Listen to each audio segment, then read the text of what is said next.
February lunch bunch. So we're going to be talking about data centers today. It is the topic of the legislative session, seems like, other than the budget. So for our agenda, we're going to kind of just talk broadly about what data centers are and their risks. And then we're going to spend some time talking about House Bill 1030, the data center handout bill that we are not supporting, and then the data center safeguards bill, which I don't think that's the name of the bill, but it's getting introduced this afternoon, actually. So we will have a bill number and title and all of that very soon. I think around 3 o'clock it's getting read across the desk. And then we'll talk about our upcoming events. So talking about, and I'll just preface this that I am not a tech person. I think you all know that. And so if you have specific questions, I may not be able to answer them, but I will find those answers for you. But just wanted to kind of start with what are data centers and why are we hearing so much about them all of a sudden? Why are they expanding so quickly and becoming so common in our discussions around climate? So data centers are, kind of at their core facilities that house computer servers and networking equipment. They store and process and transmit data for, cloud computing, streaming services, financial transactions, artificial intelligence. And really the artificial intelligence, of course, is kind of what is causing much of the expansion, but rapid growth in cloud services, explosion of AI and machine learning, and an increased demand for digital storage and real-time data processing are all kind of behind the explosion of data centers. But really it's AI and sort of this race to conquer a new technology that everybody in the world is just like so excited about, for good or bad. So I'm not going to spend a ton of time on this, but I just wanted to point out that there are a lot of different types of data centers. And not all, and I also want to say that data centers have been around since the 40s. Like, this is not a new concept. They have obviously evolved significantly over time, but this is not a new concept or again, technology. But we have, with the explosion of AI, seen this increase in what are called hyperscale cloud data centers. These are the biggest data centers, and they're the ones that use the most energy. They're huge facilities. They have massive computing power, and they're used to run and train the world's largest AI models. There are also AI supercomputing centers. To my knowledge, we don't have any of these in Colorado, but they are government or research-owned systems used for scientific AI projects, like potentially like climate research, drug discovery. I'm sure that they're used for many more things than this, but I think this is, some of the things that they're working on. Enterprise data centers are private AI systems owned by companies used to run internal tools and handle data. Co-location data centers are also cropping up more, and these are buildings where like a company can rent space with other companies and kind of share some of these tools, but they're used, it's like where they're keeping their data to power and cool for their own AI hardware. And co-location data centers can also get quite large, but none of these will compete with the hyperscale data centers in terms of size. And then the last one I'll mention is edge data centers, which are smaller facilities that are closer to cities, that handle real-time AI tasks like video analysis, smart city systems, electric vehicle charging systems, and things like that. So lots of different types of data centers. And again, the hyperscale data centers are the ones that we're most concerned about, but a lot of these can become bigger, just kind of depending on what they're who runs them and how they're being used. And if you have questions, just dive in. I can't necessarily see hand raised, but I'm sharing my screen. So risks that we and challenges that we've seen around the country. The big thing that we have been talking about is new grid infrastructure that when a big data center comes in, the current grid may not be able to handle the power that's necessary to run it. And so utilities are needing to build new infrastructure. And, that could be renewable energy, but often what we're seeing is they're building new gas power plants, and they're needing to build out transmission, which then gets funneled out to, kind of spread out to all ratepayers, even though that grid infrastructure is only being built to help out the data centers. Ratepayers are getting stuck with the bill. We're also, oh, go ahead, Meg.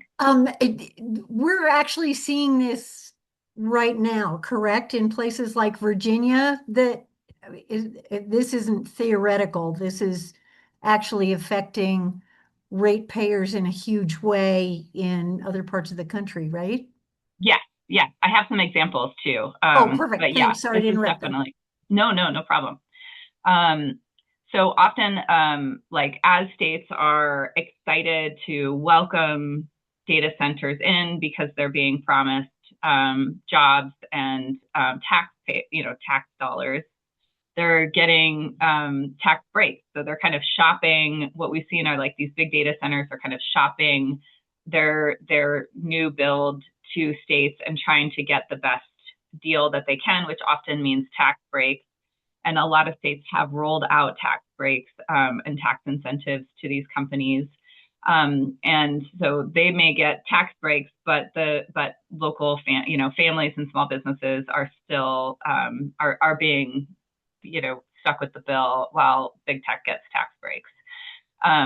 Wholesale electricity prices have soared, as Meg mentioned, and in some places by up to 267% over the last 5 years, where there are major data center clusters. So just like some specific examples, and this isn't necessarily the 267%, but San Francisco, these are kind of like some examples of what people have seen monthly increases look like, which, Baltimore is pretty considerable. And as we've seen rates increase for other reasons, namely profits from our utilities, this is not a welcome increase, of course, especially when you're not getting any benefits out of it. And then there's also this risk of overbuilding for projects that never materialize. And we've already seen this in Colorado. Xcel has reported that they've received a lot of bids from data centers to be built that have fallen through. And so Xcel, I think, is struggling with trying to figure out, like, how do we plan for these build outs when it's unclear and kind of based on speculation. And this, I think is in part because the industry is new and is still finding its footing. And I think it's also this sort of shopping around for the best deal, that they may say, well, we're coming here, but they find another deal better somewhere else, and then they pull out. So it's hard to plan for that. And we're worried about stranded assets. We're worried about them, about building new infrastructure that, no data center comes to use, and then we're still paying it off. We're also concerned, of course, about more pollution. We have already seen in Colorado the Trump administration filing 202C orders, which is an authority that the president has to delay, to do certain things. And one of the things he's using it for is to delay coal plant retirement. So he's done this for Craig. And a lot of the rationale is that we need more power to power data centers. And so we can't be losing any energy sources if we are going to be the world leader in data centers and AI rather. Um, Sarah, and oh, go ahead. sorry.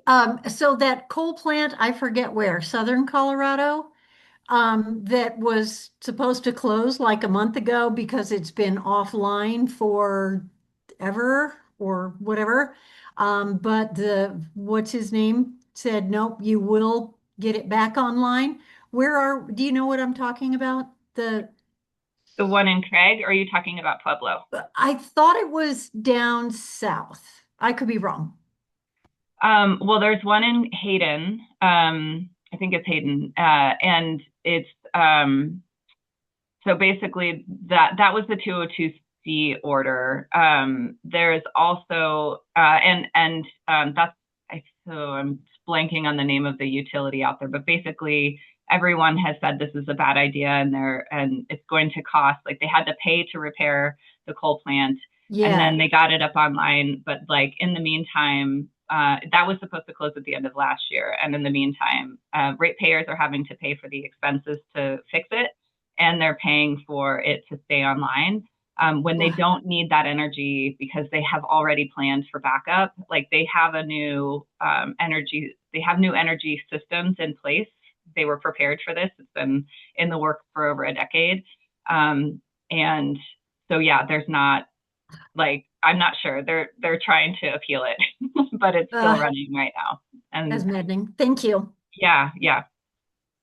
But I think, like, we are seeing the governor and state lawmakers kind of pushing back on some of this too. Like, there is a bill at the state capitol that would keep the CSU Nixon coal plant going for an additional 10 years. That's the coal plant in the Colorado Springs. And they're saying that they don't have, that they haven't been able to figure out how to meet the state goals, and they want an extension. And, you know, some of their argument is around data center build out. And then we're also seeing the coal plants in Pueblo. The Comanche 3 plant is down until June. This is the largest contributor to pollution in the state. And so the basically Comanche 2 has been was supposed to close, and that's been ordered to stay open to make up for Comanche 3 being down. So there's just like, there's a lot of hand wringing and concern about closing these coal plants. And a lot of it is because people are worried that we will not have enough reliability in response to data centers. Okay, thank you. We've seen utilities proposing to build new gas plants around the country and here. Also, the PUC, or excuse me, Xcel is proposing to build new gas plants in the face of these coal plant closures, again, to make sure there's room for data centers. We've also seen data centers using diesel backup generators and to help, like, make up for the lack of energy on the grid. And so these are huge contributors to pollution, especially for frontline communities, which are often the places that these data centers are getting built. So, you know, there's increased public health risks with little community benefit. The last slide on this is our climate goals here in Colorado and water usage. So, you know, fossil fuel expansion, obviously, if we're building more gas plants to build data centers, that impacts our 2030 climate goals and ultimately our 2050. Xcel projects a 30% or more increase in peak demand by 2035 from data centers. So they are already planning, as we've been talking about. And there is no statute in Colorado. Currently, there's no safeguards around how data centers get built. They're not required to provide, to use new clean energy. And data centers also use a ton of water, as we know, to kind of cool the technology. And we're a very water scarce state. So this is a problem that we don't have regulations around data center water use. I have a question about that. Do they like reuse the same water or do they discard it and have to use fresh continually? This is an area that I'm not super familiar with. It's a complicated question about like, because I think there's different technologies and they're advancing different technologies. But one of the complications is if they use a lot of water, then it takes less energy to run it. But if they use more, if they use less water, then it requires more energy. And so like we're trying to figure out what's the balance between using an appropriate amount of energy without increasing pollution versus like using too much water and threatening our water. But I think it all kind of depends on the technology that they're using. And I'm not sure on the question. Go ahead, Casey. I think it was NPR Shortwave did an episode about this a couple of months ago about the technologies in development for specifically cooling the data centers. So that's probably something that could be found online. It was interesting. Some of them are working on like, the machines produce heat and they're working on technology to capture their own steam as a water source and then recycle that. And some are working on using cool air to cool the facilities instead of water. So like definitely we still want guardrails because of our water issues, but like that's a little nugget of hope that the technology could become much more efficient before too long. Hopefully, fingers crossed.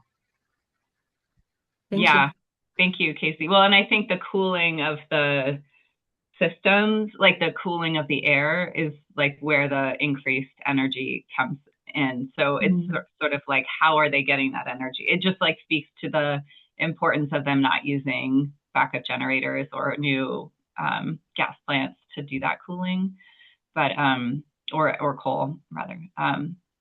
So I agree. Like I've heard similar things that like the technology is advancing, but it's also expensive to do that. So we'll, they need incentives, I would say, to make sure that that those things are happening. And then there is a lack of transparency on water use and environmental impacts as well from these data centers. All right, let's talk about the bill, the first bill. So House Bill 26-1030 is what we have coined the data center handout legislation. The sponsors are all Democrats, so Rep. Valdez and Duran in the House and Senator Mullica in the Senate. At its core, this is an industry bill. The sponsor, Valdez, has said it himself that this is an industry bill. They helped him write it, and they are supporting it along with, we think Xcel. We're pretty sure Xcel helped write some of the language. But this is really a massive handout to big tech. It offers 100% sales and use tax exemption to new data centers for up to 30 years. And just as a reminder, these are some of the richest companies in the world asking for these handouts. Colorado, of course, as we know, is already in a state budget crisis. Education, healthcare, public services are on the chopping block. And we know that data centers, as I mentioned earlier, have already put in bids in Colorado. We are an attractive state for data centers to be, and we don't think that tax breaks are necessary. They are coming anyway. So I'm not sure why we would give them a tax incentive at a time when we are in this budget crisis. Several states are already offering generous tax breaks, Ohio, Georgia, and Michigan, and they are now scrambling to scrap the incentives because they're realizing how much money they've lost. And just recently, Arizona Governor Katie Hobbs called on the state legislature to repeal their tax breaks, which she did support at one point. But, Arizona obviously is a very water-starved state. So I think there's probably a number of reasons they are trying to repeal those. And then Virginia is the world's largest data center market. They've lost $1.6 billion in potential revenue due to their tax breaks, and Texas has lost $1 billion. So I'm not sure that those states are necessarily trying to claw them back, but we are seeing a lot of regret around the country in places that have offered them. The bill also has a lack of ratepayer protections from increased energy and bills, and there are a lot of loopholes. So one thing to note, and it's mentioned on the next slide, is that if a company does not apply for the tax credits, none of the protections in the bill apply. So more broadly, we're not talking about a baseline of protections. We're talking about some sort of flimsy protections if they take the tax incentive. And we don't love the policy solutions that they've included, even if they do take the incentives. And just recently, in some of the PUC filings, the Public Utilities Commission filings, Excel has estimated that new data centers could lead to a more than 30% increase. I've already mentioned that in the power demand. But within that, they are estimating that commercial and industrial rates, Meg, I'm sure you remember this, are estimated to decline in the next 5 years, while residential rates could increase by 50%. And that was all, speculation around the data center increase. There are also minimal and entirely unenforceable environmental protections. So again, the use of tax credits is optional, and they are not required to use clean energy. They, if they're not using them. And so they can get their power entirely from fossil-based generation, which could increase our pollution and put us at risk of not meeting our emission reductions requirements. And then, we think that they should be held accountable to, if they're coming into the state, we have a state statute that mandates these climate reductions. And so if they're coming into our state, they need to be held to those standards as well. Any questions on that bill before I move on to the KIP bill? So is that the one that was going to have testimony tomorrow, but did they just postpone it, or? Yeah, good point. Let me give an update before we move on. So this bill was supposed to be in committee tomorrow, and the sponsor has postponed it. We are not totally sure exactly what he's thinking or his reasoning, but I think there's two things. One, he may be working on some amendments to the bill to make it more palatable to his colleagues. I think there are, from what I've heard, there are concerns around the tax incentives that are like a non-starter for some people. And we have also heard that the calls that are going into these offices from advocates like us are working, that people are hearing that there is a lot of, yeah, it's good. Sometimes you don't know if your call makes a difference. I think in this case, 100%, our calls are making a difference, and we should continue them, especially into the committee members, because they don't know what to do. And I think that there's a lot of legislators that are confused about the issue. They don't know why there's two bills, and they want to do the right thing. But and Valdez is sort of touting this as an environmental bill. Like he's being honest about it being an industry bill, but he really thinks that there's enough protections in here. And he thinks it's very important for us to bring the jobs to Colorado. So I think legislators are hearing, different arguments, and they're not sure what to do. So they need to hear that people are really upset about this, and it is having an effect. The KIP bill is getting introduced today, as I mentioned. So we're excited for there to be an alternative bill, but it's also possible that he'll amend the bill and people will feel like it's more palatable. So we're in kind of a tricky time here, but it's good news that it's not going to hearing tomorrow, I guess, is the short answer. A question on I'm sure they want to bring jobs and stuff. Are the jobs that they're planning to bring mostly in constructing these data centers?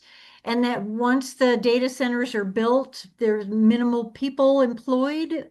I mean, yeah. Okay. Yeah. And that's not to discount that the construction jobs will be good for Colorado. Like they could be good, high-paying union jobs for 2 to 3 years when these are being built, and that's important. And we are, as far as I know, including some labor standards in the protection bill. Mm-hmm. But once the data centers are built, the jobs are pretty minimal. It's like 11 to 25 people or something, depending on the size of the data center. Maybe a few more for the big ones, but it's not a big job creator long term. Okay, thank you. All right, so the data center safeguards legislation, I think at the core of this bill is really the fact that, as I mentioned, we don't have like a baseline of safeguards around these data centers. And this bill aims to do that. So it's not looking to prevent data centers from coming to Colorado. It's just saying if data centers are coming already, which they are, let's make sure that we're protecting ratepayers, that we're protecting our water, that we're protecting our air, and we're protecting our climate goals. Like that's all this bill is trying to do. And so one of the things that we're aiming to do with this is that first, this applies to large load facilities. This doesn't apply to the smaller data centers. And it also, so it requires the companies to pay the full cost of transmission upgrades, including if they were to build a power plant or, solar or wind, like whatever, is needed to bring the data center online, that they are paying those costs, and ratepayers are not paying those costs, which prevents the cost shifting to families and small businesses. It does not provide any special rates for mass corporate users or tax incentives. And it protects ratepayers from stranded assets and speculative overbuilding. It's a much bigger ask for a data center to pay for all of this stuff. They're not going to necessarily sort of willy-nilly say we're going to do this and then abandon it. And even if they do, they're on the hook to pay. It requires 100% zero carbon electricity for new large load facilities. They have to come with at least 15-year commitment for clean energy, like having a contract for that. It ensures that demand, of course, does not increase utility emissions. If we're building with zero carbon, we're not adding to our emissions. And it blocks diesel generators from being used, which is really good news. We just heard last night that because there is it's because of supply issues, it's harder to get gas turbines built, and so they're trucking in diesel generators to power these things. And so that's obviously a huge polluter and pretty scary for these places that are going to have data centers in their backyards. It also requires transparency, water protection, and community safeguards. So some annual public reporting on energy use and clean energy sourcing. Where are they getting their energy? Water use and cooling technologies and efficiency metrics. It's a little in the weeds there. It requires strong oversight and public disclosure of the contracts. One of the things we've seen around the country is that they're forcing these like local governments to sign NDAs so that they're not disclosing what the contracts say to the public, and it's difficult, and the local governments are signing them. It requires local zoning, permitting, and community engagement, trying to give local governments more of a say in where these things get built and how they're getting built, and making sure that there's an opportunity for the community to engage. It evaluates cumulative impact on disproportionately impacted communities, and it, overall protects, has protections for air, water, public health, and local decision making. All right. Any questions on this?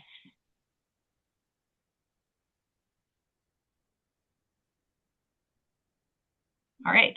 How can you help, you ask? Well, as we've noted, the calls are really helpful. I know you all know how to find your legislator, so I won't go into that, but you can go onto the state legislative website and type in your address and find your legislator. If we are still targeting the energy and environment legislators, so if you haven't had a chance to call those folks, we need the folks on the energy and environment called, and just, you can leave a message if you want to. You'll likely talk to an aide and just let them know that you have concerns about House Bill 1030. And then once this, so I guess I should clarify that this is really on 1030. We haven't started our work yet on the new bill because it hasn't been introduced quite yet. But what I've been saying in my calls is, we have concerns about 1030. Here's what they are. And there's a bill coming soon that provides safeguards that we are supporting, that is not, trying to prevent data centers from coming, but just trying to protect ratepayers and water and those things. Once the bill has been, rescheduled for committee, we would love for folks to we'd love for folks to testify in committee. This is sometimes a big time commitment. And so if you aren't able to speak in person, written comments are also great. They go to all the committee members. They do hear them, or read them rather, but testifying in committee is a powerful opportunity as well. And you can do it from your house. And you can also attend our Mama's Lobby Day, and I have that on the next slide, but this is a fun day to come and talk to your legislator. And I would imagine that these bills will both be going still by the time we have our lobby day in April. Maybe they'll be merged into one bill. Maybe it will only be one bill left, but I'm sure that the data center stuff will still be going on. Oh, yeah. Okay, so upcoming events and actions. Our next month's meeting is March 11th.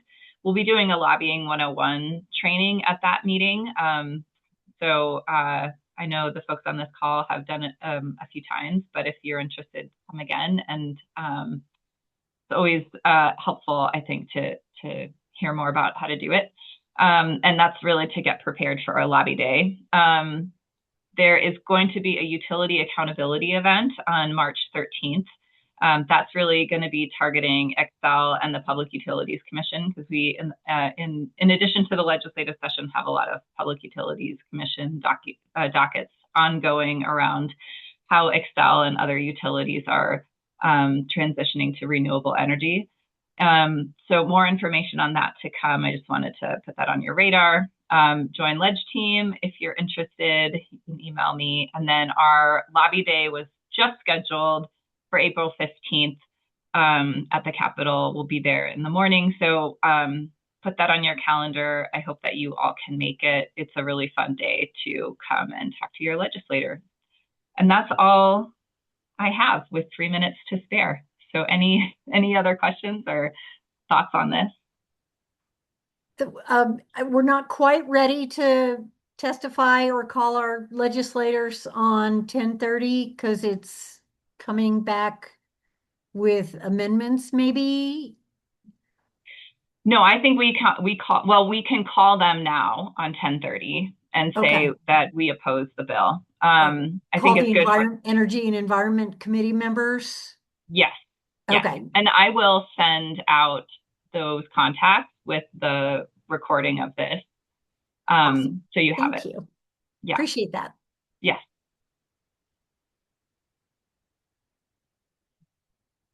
Any other questions or comments? Great. All right. Well, thank you so much for joining, and I'm sure we'll see you very soon. And I'll send this recording out afterwards, like I said, and with some additional information. And we'll be in touch about the KIP bill, which is the safeguard bill, as soon as we have a bill number. So Thank you so much. All right. Thanks, everybody. Have a good day.